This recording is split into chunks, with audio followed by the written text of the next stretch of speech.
Bible इन Hindi audio chapter levy व्यवस्था part 37। दासों के स्वामियों के लिए नियम। संभवत तुम्हारे देश का कोई व्यक्ति इतना अधिक गरीब हो जाए कि अपना भरण पोषण न कर सके, तुम उसे एक अतिथि की तरह जीवित रखोगे। उसे दिए गए अपने कर्ज पर कोई सूद मत लो। अपने परमेश्वर का सम्मान करो और अपने भाई को अपने साथ रहने दो। उसे सूद पर पैसा उधार मत दो। जो भोजन वह करे उस पर कोई लाभ लेने का प्रयत्न मत करो। मैं तुम्हारा परमेश्वर यहोवा हूँ। मैं तुम्हें मिस्र देश से कनान प्रदेश देने और तुम्हारा परमेश्वर बनने के लिए बाहर लाया। संभवत तुम्हारा कोई बंधु इतना गरीब हो जाए कि वह दास के रूप में तुम्हें अपने को बेचे। तुम्हें उससे दास की तरह काम नहीं लेना चाहिए। वह जुबली वर्ष तक मजदूर और एक अतिथि की तरह तुम्हारे साथ रहेगा। तब वह तुम्हें छोड़ सकता है। वह अपने बच्चों को अपने साथ ले जा सकता है और अपने परिवार में लौट सकता है।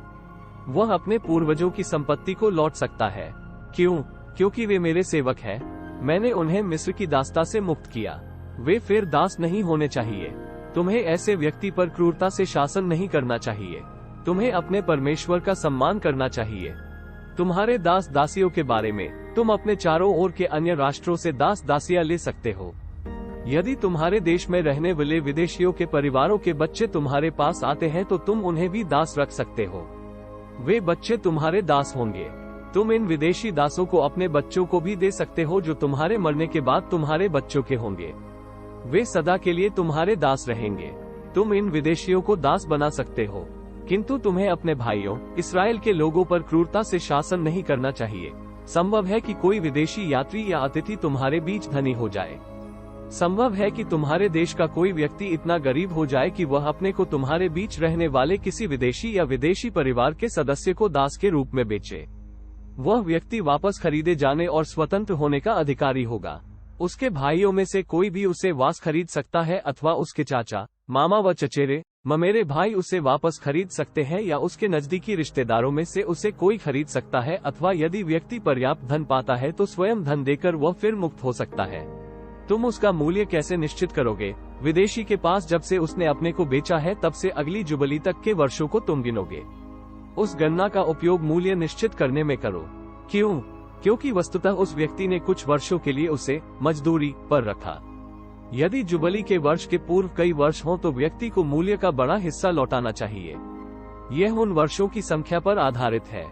यदि जुबली के वर्ष तक कुछ ही वर्ष शेष हो तो व्यक्ति को मूल कीमत का थोड़ा सा भाग ही लौटाना चाहिए।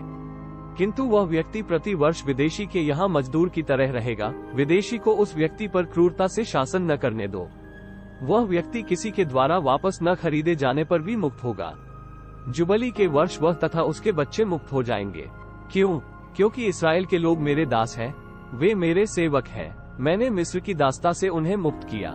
मैं तुम्हारा परमेश्वर यहोवा हूँ। परमेश्वर की आज्ञा पालन का पुरस्कार अपने लिए मूर्तियां मत बनाओ। मूर्तियां या यादगार के पत्थर स्थापित मत करो। अपने देश में उपासना करने के लिए पत्थर की मूर्तियां स्थापित न करो। क्योंकि मैं तुम्हारा परमेश्वर यहोवा हूँ। मेरे आराम के विशेष दिनों को याद रखो और मेरे पवित्र स्थान का सम्मान करो। मैं यहोवा हूँ। मेरे नियमों और आदेशों को याद रखो और उनका पालन करो। यदि तुम ऐसा करोगे तो मैं जिस समय वर्षा आनी चाहिए उसी समय वर्षा कराऊंगा। भूमि फसलें पैदा करेगी और पेड़ अपने फल देंगे। तुम्हारा अनाज निकालने का काम तब तक चलेगा जब तक अंगूर इकट्ठा करने का समय आएगा, और अंगूर का इकट्ठा करना तब तक चलेगा जब तक बोने का समय आएगा। तब तुम्हारे पास खाने के लिए बहुत होगा और तुम अपने प्रदेश में सुरक्षित रहोगे। मैं तुम्हारे देश को शांति दूंगा। तुम शांति से सो सकोगे। कोई व्यक्ति भयभीत करने नहीं आएगा। मैं विनाशकारी जानवरों को तुम्हारे देश से बाहर रखूंगा और सेनाएं तुम्हारे देश से नहीं गुजरेगी। तुम अपने शत्रुओं को पीछा करके भागोगे और उन्हें हराओगे। तुम उन्हें अपनी तलवार से मार डालोगे। तुम्हारे 5 व्यक्ति 100 व्यक्तियों को पीछा करके भगाएंगे और तुम्हारे 100 व्यक्ति 1000 व्यक्तियों का पीछा करेंगे। तुम अपने शत्रुओं को हराओगे और उन्हें तलवार से मार डालोगे। तब मैं तुम्हारी ओर मुड़ूंगा। मैं तुम्हें बहुत से बच्चों वाला बनाऊंगा। मैं तुम्हारे साथ अपनी वाचा का पालन करूंगा। तुम्हारे पास 1 वर्ष से अधिक चलने वाली पर्याप्त पैदावार रहेगी। तुम नई फसल काटोगे, किंतु तब तुम्हें पुरानी पैदावार नई पैदावार के लिए जगह बनाने हेतु फेंकनी पड़ेगी। तुम लोगों के बीच में अपना पवित्र तंबू रखूंगा। मैं तुम लोगों से अलग नहीं होऊंगा। मैं तुम्हारे साथ चलूंगा और तुम्हारा परमेश्वर रहूंगा। तुम मेरे लोग रहोगे मैं तुम्हारा परमेश्वर यहोवा हूँ। तुम मिस्र में दास थे, किंतु मैं तुम्हें मिस्र से बाहर लाया। तुम लोग दास के रूप में भारी बोझ ढोने से झुके हुए थे, किंतु मैंने तुम्हारे कंधों के जुए को तोड़ फेंका। मैंने तुम्हें पुनः गर्व से चलने वाला बनाया। यहोवा की आज्ञा पालन न करने के लिए दंड, किंतु यदि तुम मेरी आज्ञा का पालन नहीं करोगे और मेरे ये सब आदेश नहीं मानोगे तो ये बुरी बातें होंगी। यदि तुम मेरे नियमों और आदेशों को मानना अस्वीकार करते हो तो तुमने मेरी वाचा को तोड़ दिया है। यदि तुम ऐसा करते हो तो मैं ऐसा करूंगा कि तुम्हारा भयंकर अनिष्ट होगा। मैं तुमको असाध्य रोग और तीव्र ज्वर लगाऊंगा। वे तुम्हारी आंखें कथक करेंगे और तुम्हारा जीवन ले लेंगे। जब तुम अपने बीज बोओगे तो तुम्हें सफलता नहीं मिलेगी। तुम्हारी पैदावार तुम्हारे शत्रु खाएंगे। मैं तुम्हारे विरुद्ध होऊंगा, अतः तुम्हारे शत्रु तुमको हराएंगे। वे शत्रु तुमसे घृणा करेंगे और तुम्हारे ऊपर शासन करेंगे। तुम तब भी भागोगे जब तुम्हारा पीछा कोई न कर रहा होगा। यदि इसके बाद भी तुम मेरी आज्ञा पालन नहीं करते हो तो मैं तुम्हारे पापों के लिए 7 गुना अधिक दंड दूंगा। मैं उन बड़े नगरों को भी नष्ट करूंगा जो तुम्हें गर्विला बनाते हैं। आकाश वर्षा नहीं देगा और धरती पैदावार नहीं उत्पन्न करेगी। तुम कठोर परिश्रम करोगे, किंतु इससे कुछ भी नहीं होगा। तुम्हारी भूमि में कोई पैदावार नहीं होगी और तुम्हारे पेड़ों पर फल नहीं आएंगे। यदि तब भी तुम मेरे विरुद्ध जाते हो और मेरी आज्ञा का पालन करना अस्वीकार करते हो तो मैं 7 गुना कठोरता से मारूंगा। जितना अधिक पाप करोगे उतना अधिक दंड पाओगे। मैं तुम्हारे विरुद्ध जंगली जानवरों को भेजूंगा। वे तुम्हारे बच्चों को तुमसे छीन ले जाएंगे। वे तुम्हारे मवेशियों को नष्ट करेंगे। वे तुम्हारी संख्या बहुत कम कर देंगे। लोग यात्रा करने से भय खाएंगे, सड़कें खाली हो जाएंगी। यदि उन चीजों के होने पर भी तुम्हें सबक नहीं मिलता और तुम मेरे विरुद्ध जाते हो तो मैं तुम्हारे विरुद्ध होऊंगा। मैं यहोवा तुम्हारे पापों के लिए तुम्हें 7 गुना दंड दूंगा। तुमने मेरी वाचा तोड़ी है, अतः मैं तुम्हें दंड दूंगा। मैं तुम्हारे विरुद्ध सेनाएं भेजूंगा। तुम सुरक्षा के लिए अपने नगरों में जाओगे, किंतु मैं ऐसा करूंगा कि तुम लोगों में बीमारियां फैले। तब तुम्हारे शत्रु तुम्हें हराएंगे।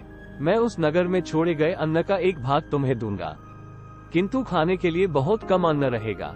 10 स्त्रियां अपनी सभी रोटी एक चूल्हे में पका सकेंगी। वे रोटी के हर एक टुकड़े को नापेगी। तुम खोगे, किंतु फिर भी भूखे रहोगे। यदि तुम इतने पर भी मेरी बातें सुनना अस्वीकार करते हो और मेरे विरुद्ध रहते हो तो मैं वस्तुतः अपना क्रोध प्रकट करूंगा। मैं यहोवा तुम्हें तुम्हारे पापों के लिए 7 गुना दंड दूंगा। तुम अपने पुत्र पुत्रियों के शरीरों को खाओगे। मैं तुम्हारे ऊंचे स्थानों को नष्ट करूंगा। मैं तुम्हारी सुगंधित वेदियों को काट डालूंगा। मैं तुम्हारे शवों को तुम्हारी निर्जीव मूर्तियों के शवों पर डालूंगा। तुम मुझको अत्यंत घिनौने लगोगे। मैं तुम्हारे नगरों को नष्ट करूंगा। मैं ऊंचे पवित्र स्थानों को खाली कर दूंगा। मैं तुम्हारी भेंटों की मधुर सुगंध को नहीं लूंगा।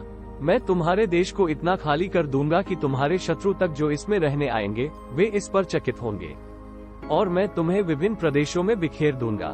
मैं अपनी तलवार खींचूंगा और तुम्हें नष्ट करूंगा। तुम्हारी भूमि खाली हो जाएगी और तुम्हारे नगर उजाड़ हो जाएंगे। तुम अपने शत्रु के देशों में ले जाए जाओगे। तुम्हारी धरती खाली हो जाएगी और वह अंत में उस विश्राम को पाएगी जिसे तुमने उसे तब नहीं दिया था जब तुम उस पर रहते थे। बचे हुए व्यक्ति अपने शत्रुओं के देश में अपना साहस खो देंगे। वह हर चीज से भयभीत होंगे। वह हवा में उड़ती पत्ती की तरह चारों ओर भागेंगे। वे ऐसे भागेंगे मानो कोई तलवार लिए उनका पीछा कर रहा हो। वे एक दूसरे पर तब भी गिरेंगे जब कोई भी उनका पीछा नहीं कर रहा होगा। तुम इतने शक्तिशाली नहीं रहोगे कि अपने शत्रुओं के मुकाबले खड़े रह सको। तुम अन्य लोगों में विलीन हो जाओगे। तुम अपने शत्रुओं के देश में लुप्त हो जाओगे। इस प्रकार तुम्हारी संतानें तुम्हारे शत्रुओं के देश में अपने पापों में सड़ेंगी। वे अपने पापों में ठीक वैसे ही सड़ेंगी जैसे उनके पूर्वज सड़े। आशा सदा रहती है। संभव है कि लोग अपने पाप स्वीकार करें और वे अपने पूर्वजों के पापों को स्वीकार करेंगे। संभव है वे ये स्वीकार करें कि वे मेरे विरुद्ध हुए। संभव है वे ये स्वीकार करें कि उन्होंने मेरे विरुद्ध पाप किया है। संभव है कि वे स्वीकार करें कि मैं उनके विरुद्ध हुआ और उन्हें उनके शत्रुओं के देश में लाया। उन लोगों ने मेरे साथ अजनबी का सा व्यवहार किया। यदि वे विनम्र हो जाए और अपने पापों के लिए दंड स्वीकार करें तो मैं याकूब के साथ के अपनी वाचा को याद करूंगा, इसहाक के साथ के अपनी वाचा को याद करूंगा, इब्राहिम के साथ की गई वाचा को मैं याद करूंगा और मैं उस भूमि को याद करूंगा। भूमि खाली रहेगी। भूमि आराम के समय का आनंद लेगी।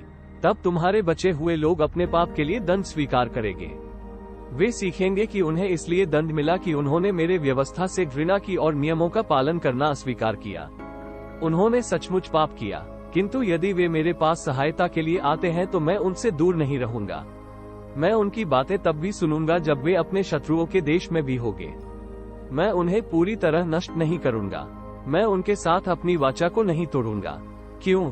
क्योंकि मैं उनका परमेश्वर यहोवा हूँ। मैं उनके पूर्वजों के साथ की गई वाचा को याद रखूंगा। मैं उनके पूर्वजों को इसलिए मिस्र से बाहर लाया कि मैं उनका परमेश्वर हो सकूं। दूसरे राष्ट्रों ने उन बातों को देखा। मैं यहोवा हूँ। ये वे विधियां, नियम और व्यवस्थाएं हैं जिन्हें यहोवा ने इस्राएल के लोगों को दिया। वे नियम इस्राएल के लोगों और यहोवा के बीच वाचा है। यहोवा ने उन नियमों को सीनै पर्वत पर दिया था। उसने मूसा को नियम दिए और मूसा ने उन्हें लोगों को दिया। वचन महत्वपूर्ण है। यहोवा ने मूसा से कहा, इस्राएल के लोगों से कहो, कोई व्यक्ति यहोवा को विशेष वचन दे सकता है। वह व्यक्ति यहोवा को किसी व्यक्ति को अर्पित करने का वचन दे सकता है। वह व्यक्ति यहोवा की सेवा विशेष ढंग से करेगा। याजक उस व्यक्ति के लिए विशेष मूल्य निश्चित करेगा। यदि लोग उसे यहोवा से वापस खरीदना चाहते हैं तो वे मूल्य देंगे। 20 से 60 वर्ष तक की आयु के पुरुष का मूल्य 50 शेकेल चांदी होगी। तुम्हें चांदी को तोलने के लिए पवित्र स्थान से प्रामाणिक शेकेल का उपयोग करना चाहिए। 20 से 60 वर्ष की आयु की स्त्री का मूल्य 30 शेकेल है। 5 से 20 वर्ष आयु के पुरुष का मूल्य 20 शेकेल है। 5 से 20 वर्ष आयु की स्त्री का मूल्य 10 शेकेल है। 1 महीने से 5 महीने तक के बालक का मूल्य 5 शेकेल है।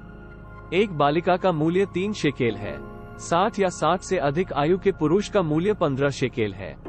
एक स्त्री का मूल्य 10 शेकेल है। यदि व्यक्ति इतना गरीबत है कि मूल्य देने में असमर्थ है तो उस व्यक्ति को याजक के सामने लाओ। याजक यह निश्चित करेगा कि वह व्यक्ति कितना मूल्य भुगतान में दे सकता है। यहोवा को भेंट, कुछ जानवरों का उपयोग यहोवा की बलि के रूप में किया जा सकता है। यदि कोई व्यक्ति उन जानवरों में से किसी को लाता है तो वह जानवर पवित्र हो जाएगा। वह व्यक्ति यहोवा को उस जानवर को देने का वचन देता है। इसलिए उस व्यक्ति को उस जानवर के स्थान पर दूसरा जानवर रखने का प्रयत्न नहीं करना चाहिए। उसे अच्छे जानवर को बुरे जानवर से नहीं बदलना चाहिए। उसे बुरे जानवर को अच्छे जानवर से नहीं बदलना चाहिए। यदि वह व्यक्ति दोनों जानवरों को बदलना ही चाहता है तो दोनों जानवर पवित्र हो जाएंगे। दोनों जानवर यहोवा के हो जाएंगे। कुछ जानवर यहोवा को बलि के रूप में नहीं भेंट किए जा सकते। यदि कोई व्यक्ति उन अशुद्ध जानवरों में से किसी को यहोवा के लिए लाता है तो वह जानवर याजक के सामने लाया जाना चाहिए। याजक उस जानवर का मूल्य निश्चित करेगा। इससे कोई जानवर नहीं कहा जाएगा कि वह जानवर अच्छा है या बुरा। यदि याजक मूल्य निश्चित कर देता है तो जानवर का वही मूल्य है। यदि व्यक्ति जानवर को वापस खरीदना चाहता है तो उसे मूल्य में 5वां हिस्सा और जोड़ना चाहिए। यहोवा को भेंट किए गए मकान का मूल्य। यदि कोई व्यक्ति अपने मकान को पवित्र मकान के रूप में यहोवा को अर्पित करता है तो याजक को इसका मूल्य निश्चित करना चाहिए। इससे कोई अंतर नहीं पड़ता कि मकान अच्छा है या बुरा। यदि याजक मूल्य निश्चित करता है तो वही मकान का मूल्य है। किंतु वह व्यक्ति जो मकान अर्पित करता है यदि उसे वापस खरीदना चाहता है तो उसे मूल्य में 5वां हिस्सा जोड़ना चाहिए। तब घर उस व्यक्ति का हो जाएगा। भूसंपत्ति का मूल्य। यदि कोई व्यक्ति अपने खेत का कोई भाग यहोवा को अर्पित करता है तो उन खेतों का मूल्य उनको बोने के लिए आवश्यक बीज पर आधारित होगा। 1 होमेर जौ के बीज की कीमत चांदी के 50 शेकेल होगी। यदि व्यक्ति जुबली के वर्ष खेत का दान करता है तब मूल्य वह होगा जो याजक निश्चित करेगा। किंतु व्यक्ति यदि जुबली के बाद खेत का दान करता है तो याजक को वास्तविक मूल्य निश्चित करना चाहिए। उसे अगले जुबली वर्ष तक के वर्षों को गिनना चाहिए। तब वह उस गणना का उपयोग मूल्य निश्चित करने के लिए करेगा। यदि खेत दान देने वाला व्यक्ति खेत को वापस खरीदना चाहे तो उसके मूल्य में 5वां भाग और जोड़ा जाएगा। यदि वह व्यक्ति खेत को वापस नहीं खरीदता है तो खेत सदैव याजकों का होगा। यदि खेत किसी अन्य को बेचा जाता है तो पहलपा व्यक्ति उसे वापस नहीं खरीद सकता। यदि व्यक्ति खेत को वापस नहीं खरीदता है तो जुबली के वर्ष खेत केवल यहोवा के लिए पवित्र रहेगा। ये सदैव याजकों का रहेगा। यह उस भूमि की तरह होगा जो पूरी तरह यहोवा को दे दी गई हो। यदि कोई अपने खरीदे खेत को यहोवा को अर्पित करता है जो उसकी निजी संपत्ति का भाग नहीं है, तब याजक को जुबली के वर्ष तक वर्षों को गिनना चाहिए और खेत का मूल्य निश्चित करना चाहिए। तब वह खेत यहोवा का होगा। जुबली के वर्ष वह खेत मूल भूस्वामी के पास चला जाएगा। वह उस परिवार को जाएगा जो उसका स्वामी है। तुम्हें पवित्र स्थान से प्रामाणिक शेकेल का उपयोग उन मूल्यों को अदा करने के लिए करना चाहिए। पवित्र स्थान के प्रामाणिक शेकेल का तोल 20 गेरा है। जानवरों का मूल्य, लोग मवेशियों और भेड़ों को यहोवा को दान दे सकते हैं, किंतु यदि जानवर पहलौठा है तो वह जानवर जन्म से ही यहोवा का है। इसलिए लोग पहलौठा जानवर का दान नहीं कर सकते। लोगों को पहलौठा जानवर यहोवा को देना चाहिए, किंतु यदि पहलौठा जानवर अशुद्ध है तो व्यक्ति को उस जानवर को वापस खरीदना चाहिए। याजक उस जानवर का मूल्य निश्चित करेगा और व्यक्ति को उस मूल्य का 5वां भाग उसमें जोड़ना चाहिए। यदि व्यक्ति जानवर को वापस नहीं खरीदता तो याजक को अपने निश्चित किए गए मूल्य पर उसे बेच देना चाहिए।